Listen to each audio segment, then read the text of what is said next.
हे बघा हे करांदे, तुम्हाला माहिती आहे आमच्याकडे की नाही माझं गाव असं डोंगरावर असल्यामुळे की नाही तिकडे एक करांदे भेटतात। हे मी काल एका करांद्याचे 2 भाग केले होते आणि मीठ घालून की नाही 3-4 कुकरला शिट्या दिल्या होत्या। ह्याचं हे साल काढायचं आणि खायचं। ह्याची भाजी पण बनवतात, पण मी मीठ घालून की नाही तसंच उकडून खायला दिलं होतं। हे बघा ह्याला की नाही करांदे म्हणतात, कुणाकुणाला माहिती आहे सांगा।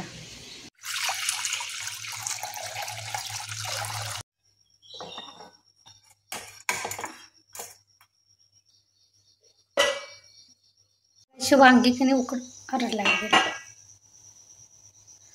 वांगी उकडत ठेवलेली बघा। हे बघा हे आता आपली वांगी अशी वाफलेले म्हणजे वाफवत ठेवलेली। मगाशी इथं कढईमध्ये पाणी घातलं होतं, त्यामध्ये जाळी ठेवली होती, जी भांडी ठेवायचं स्टँड असते त्यावर ते ताट ठेवून की ह्या वांग्यांना तेल लावलं होतं आणि अशी वाफवून घेतलेले। आता गॅस बंद करा।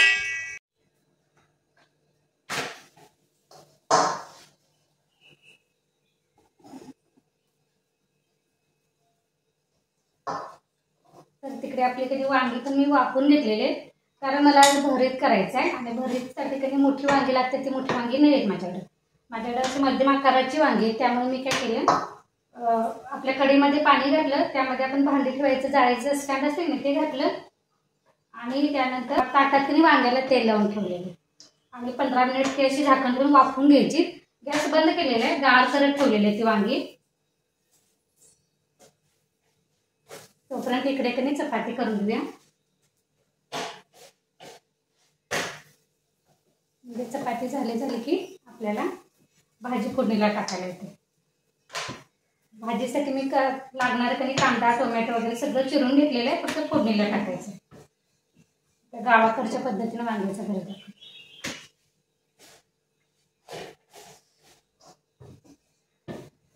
चपाती कधी अगदी दोन्ही बाजून असं तांबूस कलरचे डाग पडायला पाहिजे, ते एकसारखे समान असे डाग पडायला पाहिजे, अशी चपाती भाजायची। कच्च्यावर पांढरी आपण दिसायला छान दिसेल, पांढऱ्यावर काढली की नाही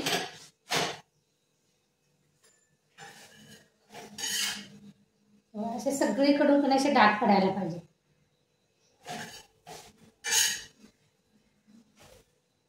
कच्च्यावर अशी पांढरी काढली की ती कच्ची राहतेच। मग त्यामुळे आता थंडी आहे, थंडी म्हणण्यापेक्षा आता पाऊस आहे आणि पावसाळ्यात त्यांनी पोट बिघडू शकते मुलांचं, त्यामुळे दोन्ही बाजूला कधी चांगले डाग येईपर्यंत चपाती भाजून घ्यायची। हॅलो ब्रश करा की बाळा, पाणी सोडलंस? चालू झाले का बघितलंस का गिझर?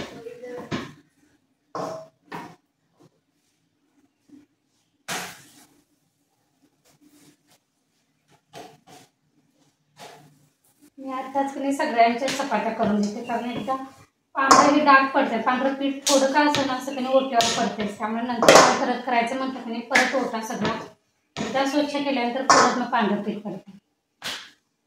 त्यामुळे मी सकाळच्या नीला डबा करते, त्याच वेळी सगळ्यांच्या चपात्या पण करून देते।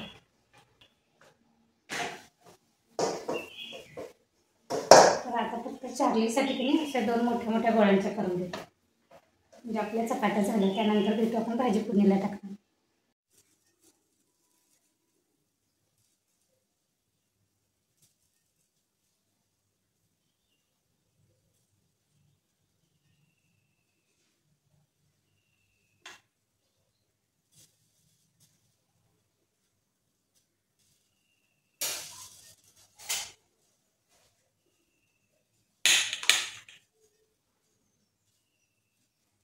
अशी की नाही त्याचे साल काढून घ्यायचं।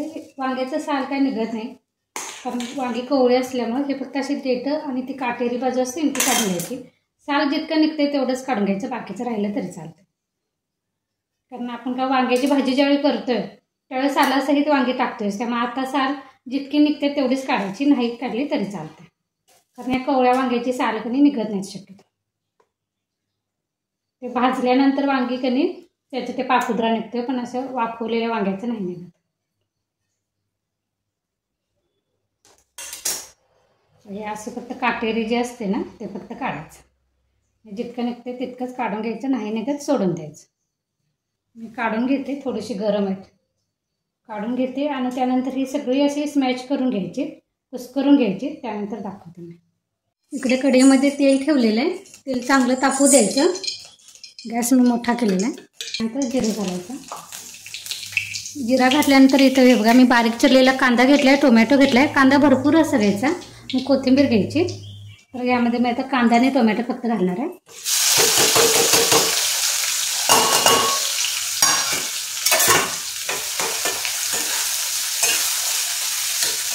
हे चांगलं थोडंसं तांबूस कलर येईपर्यंत त्यांनी तेलामध्ये भाजून घ्यायचं. वांगा आपण असं कुस्करून घेतलेलं आहे, हे बाजूला ठेवूया. पण मसाला काढून घ्या. हे लाल तिखट घरचं घेतलेलं आहे, त्यात थोडंसं कणी काश्मीरी लाल मिरची पावडर टाका म्हणजे कलर येण्यासाठी. थोडीशी हळद, थोडीशी धन्याची पावडर टाका, थोडी जिरा पावडर टाका, तर मीठ टाकायचं.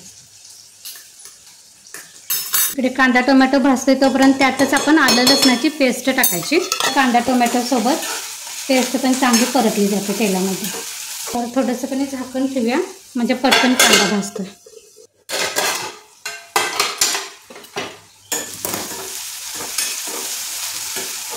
सगळं कांदा टोमॅटो आपला परतून झालेला आहे, त्यामध्ये आपण हे मसाले टाकूया.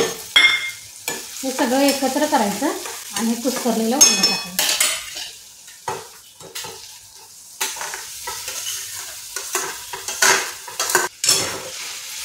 आणि हे सगळं असं एकत्र करायचं.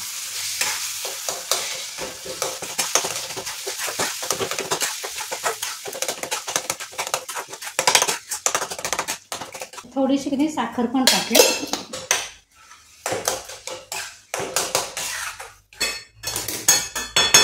तर बघा आता मी झाकण ठेवते आणि बारीक गॅसवर 1-2 मिनिट ठेवून देऊया.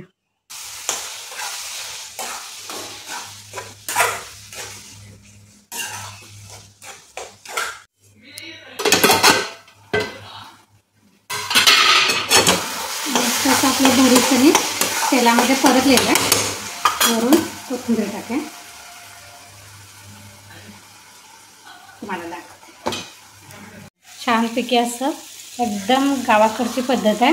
नक्की करून बघा. ज्यावेळी तुमच्याकडे कधी मोठी वांगी नसतील आणि भरीत खायची इच्छा असेल का नाही, त्यावेळी असं मध्यम आकाराच्या वांग्याचं पण भरीत असं करू शकता.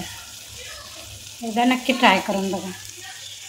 त्यांनी विरजण घातलेलं आहे दह्याचं, दही लावण्यासाठी. आणि दूध कधी कोमट दूध या विरजणामध्ये ओतायचं.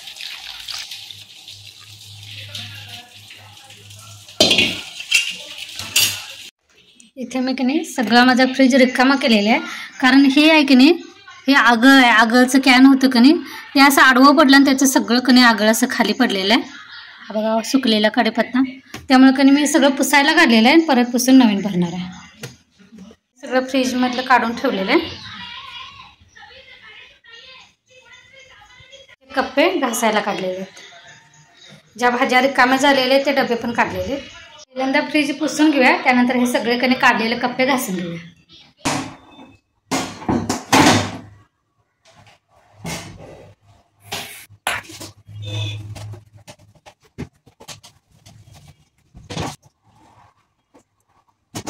चला तर एक एक हे सगळं घासून घेऊया आपण.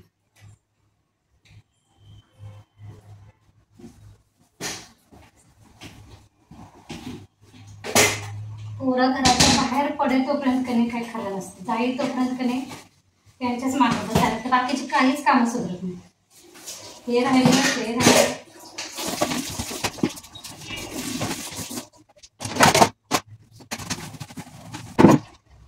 तर आपले सगळं घासून झालेलं आहे.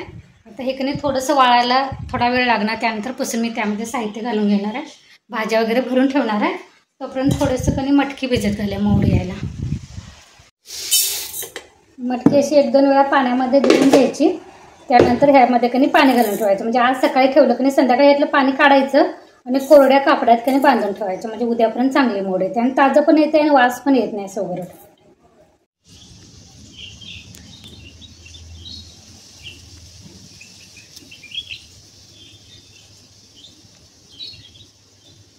इथे रोज सकाळी कधी थोडासा भात नाही तर तांदूळ टाकलं की नाही हे पक्षी खाऊन जातात. कावळा, चिमणी, अजून ते आता आलेला कुठला मला ते ओळखायलाच नाही कुठला पक्षी.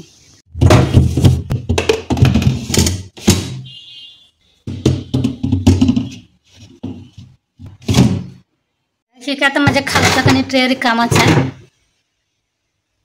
तर यामध्ये मी हे शेंगदाणे आपल्या गावाकडचे तिकडे शेंगदाणे काढून ठेवलेले आहेत भाजून शेंगदाण्याचा भरड करायला. इथं वरच्या कप्यात थोड्याशा ज्या भाज्या शिल्लक आहेत त्या मी सगळ्या हे मी ऑनलाईन बॉक्स मागवलेले होते डबे, तर हे बरं पडतं. तर यामध्ये मी सगळं कोथिंबीर वगैरे जे काही शिल्लक आहेत की नाही भाज्या ते ह्या कप्प्यात ठेवलेले.